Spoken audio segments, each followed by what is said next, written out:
Hey, and welcome back to a quick update on what I've been working on.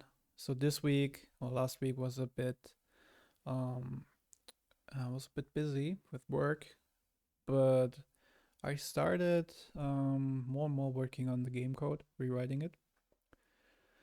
Um, I can show you a few things I've been working on. So mainly I introduced a few things to clean it up a bit, like the entity registry, which is now basically a list of entities you have. And I changed the structure a bit so you don't have to define on in two different spots the class name. So you can basically now set the class name on class level as a static, and then the code would go over them and then see like, okay, this is word spawn, and then do the mapping. Anyway, I also worked a bit on what has to be defined before you can actually make use of an entity, because I saw that at different spots were writing properties into an object, which is totally legal in JavaScript. You do not need to set up a structure for a class, and you can simply write into an object and set whatever properties you would like to set. So I started to prohibit that. So I'm using object.seal. Seal is basically says you cannot add any other attributes, like it calls it attribute properties of an object, but you can still modify the content of them. There's another function called freeze, which is completely locking up an object, and then you cannot do anything. It basically becomes read only. But I'm using seal here to make sure that nothing can actually add new properties without having them defined in the first place. I can show you how a little bit more of the structure I intended to use for entities. I defined a bunch of methods which get called in a specific order by the constructor. And let me show you what I did for player, because this was one of the entities which had a lot of writing going on. And I had to add and declare lots of fields. And it's actually quite a lot to keep track. I think I'm not finished yet though. Um, I simply started declaring them, and there's one good reason, excuse me, why you have to declare them, because there's on base entity there's this initial assign initial data, which is accepting a map, and this is coming from the parse entities engine call, which is going over the key value pairs from the entities list of a map, and these are all strings. And this piece of code, it simply checks like, okay, do we actually know this on this entity? And then since you are, let's put it side by side, since you're declaring the field already, like here, view offset, punch angle, v angle, these are vectors. And then we can determine like, okay, this field is a vector, so we need to parse it. We need to parse the string first. The same we're doing for number, and simply check what is the type of field and then use parse float.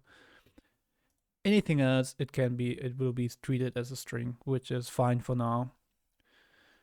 And yeah, this is one crucial part. So you have to declare all the fields you have on the entity so that parsing and the typing is correct.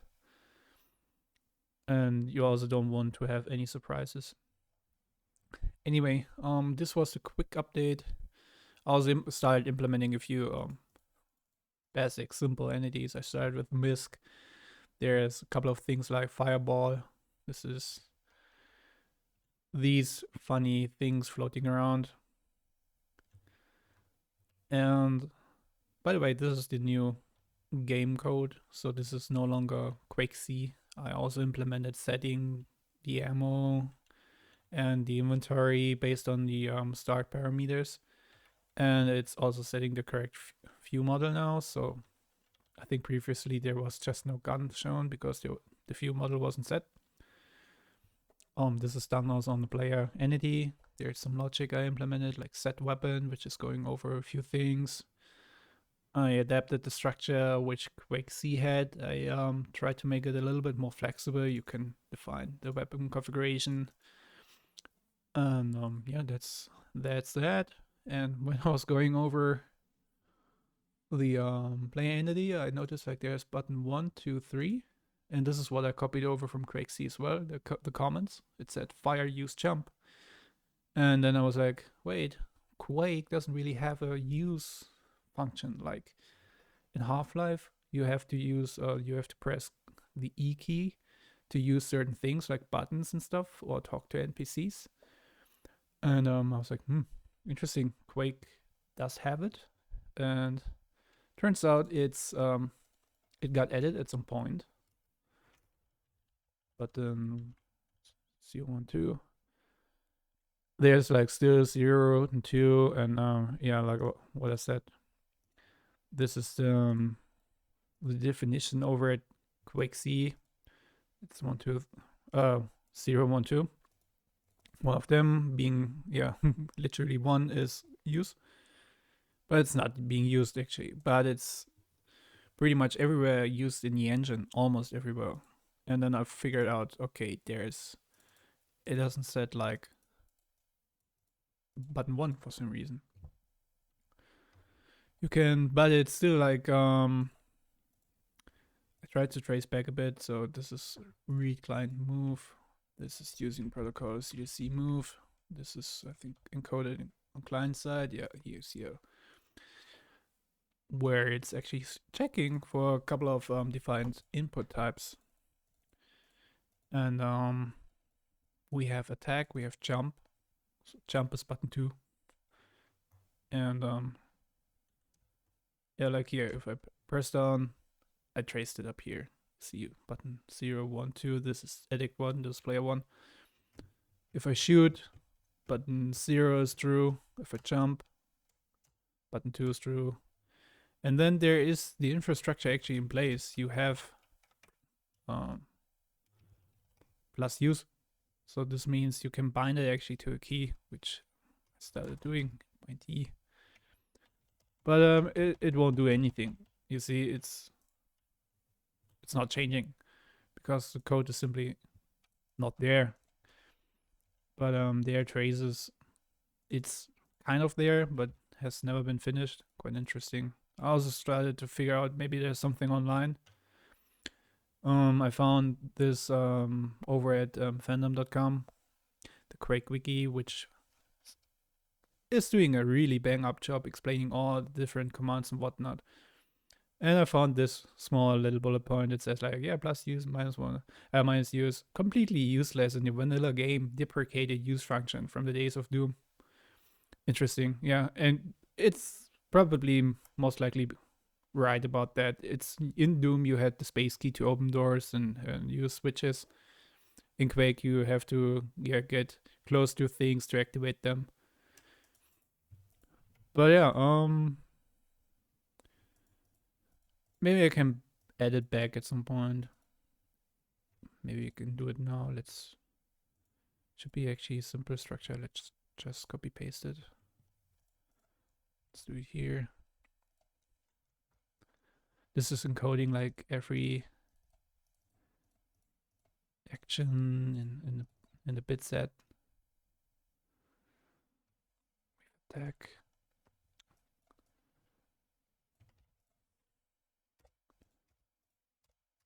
Always use new lines to separate things.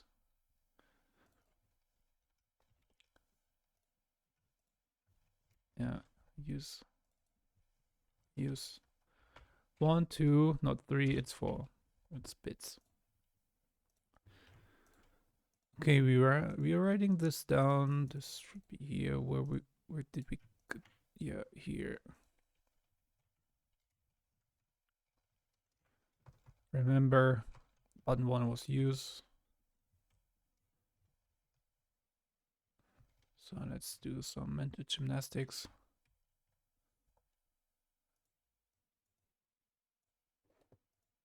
We are ending I with a 4, then we are shifting them by 2. This should be equal 1 if it's right? Anyway, let's see what happens.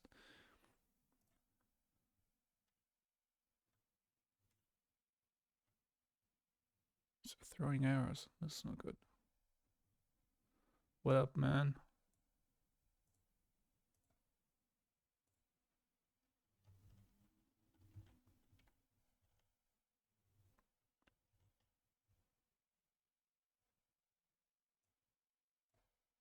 I do set a breakpoint? What?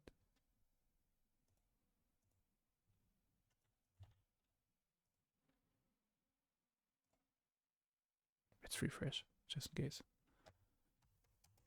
Okay, jump, tag, and there we have it. We have use back. Cool. Yeah. So anyway, let's go back to the actual transition from QuakeC to JavaScript Quake game code. I'm still working on structure. I'm still porting like quite naively code from QuakeC to the new JavaScript board, and sometimes I need to check how the original game engine is doing things. That's why I always have like WinQuake open side by side with the project. So anyway, I'm adding more and more fields. I'm going over like lots of code from QuakeC. It's sometimes a little bit loosey goosey because there's no OOP. There's this self global variable which gets set and modified every time. So sometimes I need to think about some structure if it actually makes sense to port it over like as is. But yeah, it's actually quite a lot. I wasn't really anticipating this, but it makes sense. It's quite complicated. Oh, not complicated. It's a game with a lot of different features. So I started like, okay, let's go from MISC. Still MISC. I haven't added everything. Weapons is also quite big. And then of course client and player.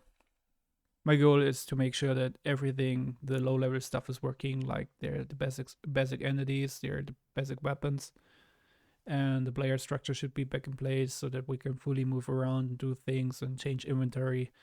And then my plan is to add slowly like all the function entities back. Function being like the doors. These are controlled by the game.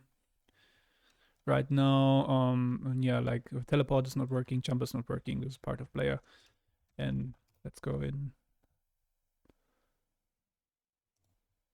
What is it complaining about?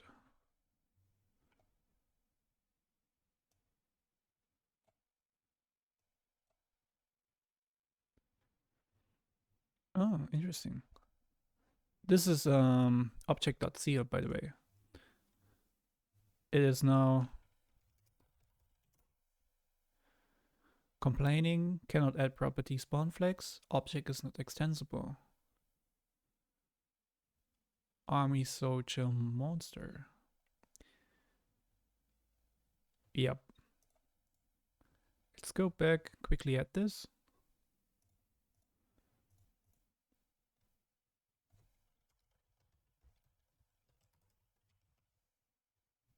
There's gonna be more. This is what happened when I first introduced it. I had so many things where to. Okay, frame 2 is what I introduced. I was thinking about animation groups. I can explain it on a different videos.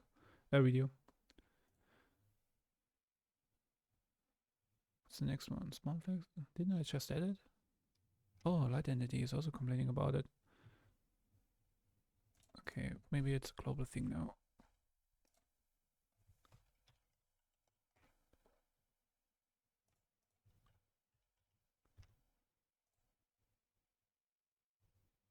Okay, cool.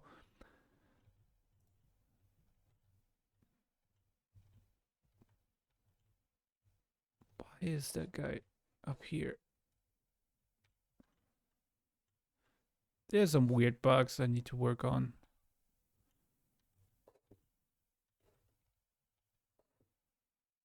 Super strange.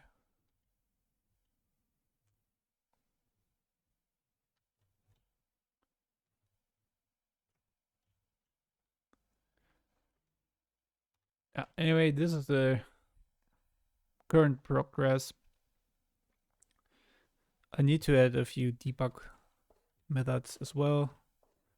You can actually see what entity is in front of you. This is the door which is missing. This is an entity. There are a lot of things missing right now. But yeah, cool.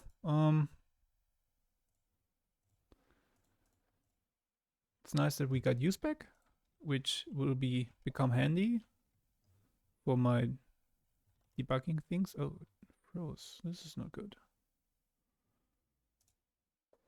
There's something really strange going on.